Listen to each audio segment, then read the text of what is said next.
that actually works, where you can look up the budgets of all these different agencies and entities within the state and just interact with an AI that can pull it up for you. You want to know what the sheriff's department's spending? You want to know what the county's doing? Easy to find.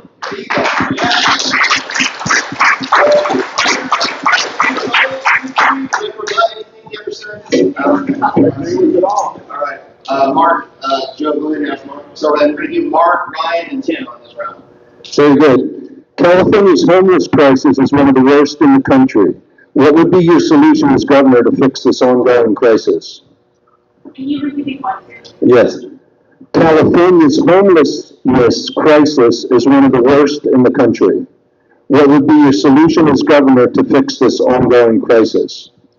First of all, as governor, I will provide proactive, aggressive leadership. The homeless problem in California is so out of hand is because we have counties and cities working individually. Nobody's working together. What we need is a macro plan.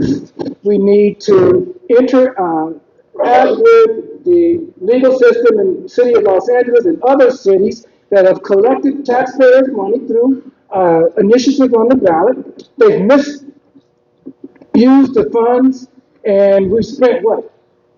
Close to $15, $20 billion, $22 billion, and the problem has gotten nothing but worse. That is the absence of leadership.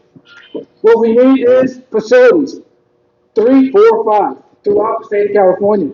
Those facilities need to be run by the institutions, the private institutions that have done this for years successfully, like the Los Angeles Mission. They've been successful, period. They have restored lives. Why is government trying to do this? We can't do it. We cannot do it. It's not our job. It is not the job of the state legislature, the governor's office, the Senate, to manage how people live and don't live. That is not our job. We are a macro thinking organization. Homelessness is a micro problem, and we need micro solutions. And those solutions are going to come from the organizations that have already had a 10, 15, 20-year proven track record. Why are they not involved? That is the tragedy. That's a bigger tragedy than homelessness. Homelessness, 60%, 70% is about mental illness. We know that to be a fact.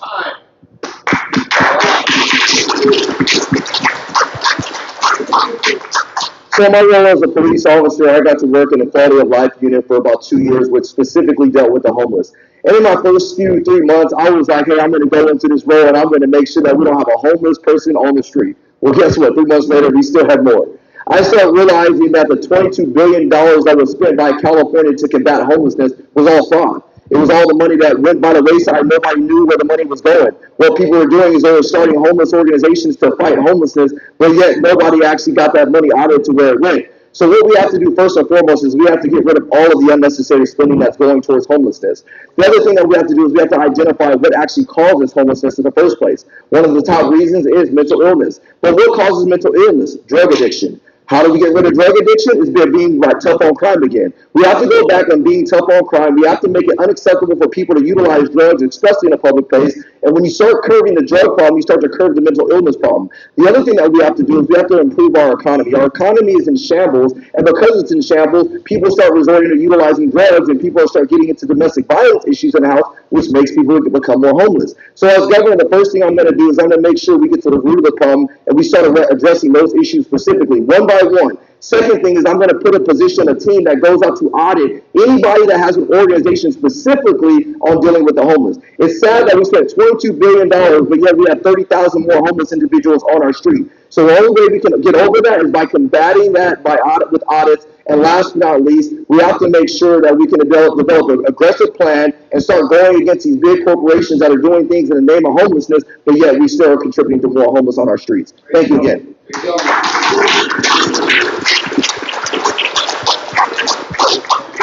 Yeah. Hey guys.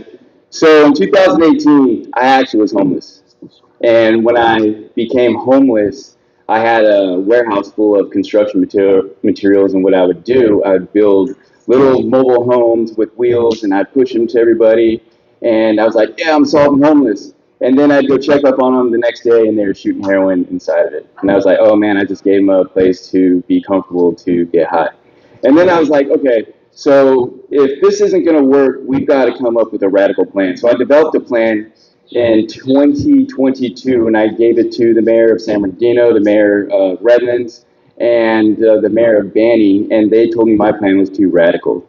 And what it was basically you have a team of people that go and you pull the people out that just made a couple bad decisions, that just got stuck, and now everybody in society looks down upon them, and it's hard for them to get out because they stink and they don't want to get, people don't want to hire them and all that stuff. So you get them out of there.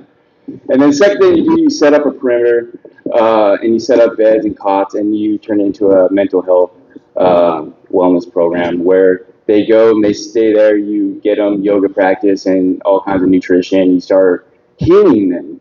And since it's a mental health issue, I used to work for AMR, and if a person couldn't give us a specific answers to questions, you could deem them as 5150 and take them in and do whatever. So first of all, you got to get the ones out and get them help that want to get help. And then second of all, you got to set up a perimeter and put them in a space, because you can't have no drugs come in there. Because if you have drugs come in, it's going to continue to get worse. So when I would see them shooting up heroin in these houses, I would just observe everything, and then the drug dealers come around on bicycles, give them their dope, and I was like, oh, okay, that's how you guys work, okay. See, that's what I'm saying. You guys need somebody with experience, somebody that has been in the trenches and has seen everything. I know how it all works. All right, thank you, Tim.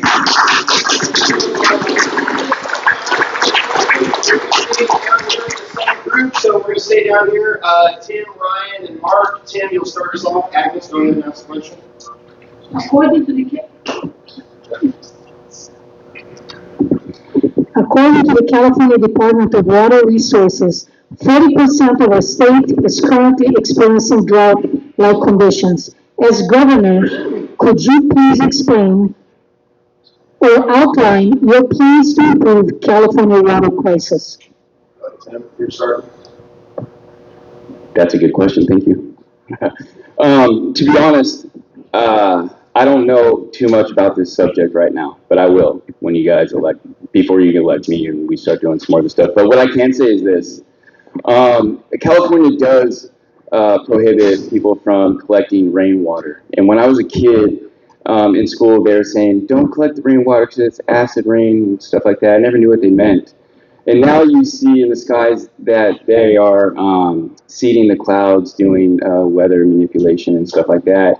And then if you live where I live in Yucaipa and Mentone, you look at all the fruit, you see like little black pits on all of the fruit. So it makes me wonder, it makes me think like, okay, are they deliberately getting rid of the water because it's not good for us? They don't really have capacity to filter it, so it's safe to drink. Because if you think about what's going in the sky, it's going in, they're seeding above the clouds when it's raining, so it's going into the rainwater, it's going into everything. So before I say, hey, this is my plan, I want to know if the water is safe to drink. Is there a reason why they're letting it all out? I don't know those answers. So before I say, hey, this is going to be my plan, I want to have all the facts first before I say, hey, this is what we're going to do. Because that's how my mind works. I get all the data, I compute everything, I put it all together, I get the right people, and then we make a plan and then we execute it.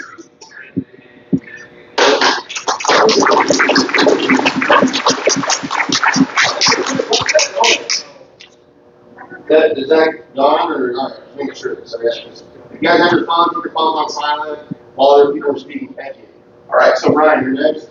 Yeah, so California doesn't have a drought problem. We have a water storage problem. They've always said that. It's been the same for years. We don't have a water problem. We have a water storage issue. And what we have to do is we have to start diverting some of the resources in order to combat